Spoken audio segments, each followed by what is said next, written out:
So you installed a dash cam, and now your car is dead. It won't crank, and it won't start. Yes, the dash cam is draining your battery, and it's because it was installed using the wrong fuse slot. This is a common issue when using an add a fuse tap, especially if you have a camera with a parking mode. Here is the reason why it's happening.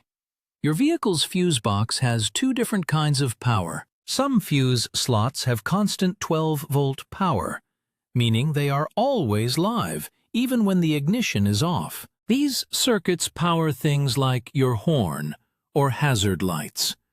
If your installer tapped into one of these, your dashcam never truly goes to sleep.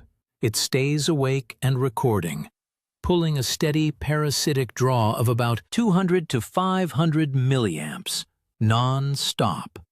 It might not sound like much, but over 24 to 48 hours, that tiny, constant pull is enough to drain your 12-volt starter battery below the 11.9 volts it needs to turn the engine over.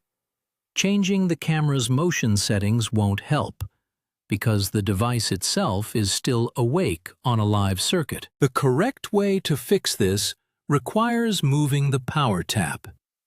You need to connect the dashcam to a switched fuse slot instead. These slots only get power when the key is turned to the accessory or on position. The easiest way to find one is with a digital multimeter. First, find your interior fuse box, usually under the dashboard or behind the glove compartment. With the car completely off, probe the metal contacts on a fuse. You're looking for a fuse that reads 0 volts. When you find one, keep the probe on it and turn the key to the on position. If that same fuse slot now reads 12 volts, you have found a switched circuit.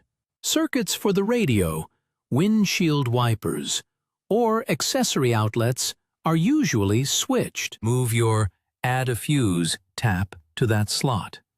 This guarantees the dashcam mechanically powers down the moment you turn off the car. Now, if you absolutely need parking mode to record when the car is off, you need one of two specific solutions. First is a proper hardwire kit that includes a low-voltage cutoff module.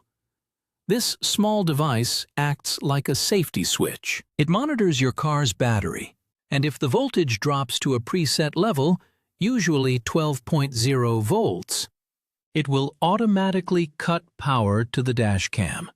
This saves enough power for you to start your car. Your second option is to install a dedicated dashcam battery pack. This is a completely separate battery, like a power bank, that runs the camera in parking mode without ever touching your car's starter battery. Ignoring this won't just leave you stranded with a dead battery. It also damages the battery over time, forcing you to replace it much sooner than you should have to. So before you blame the battery or call for a tow, check how that camera is getting its power.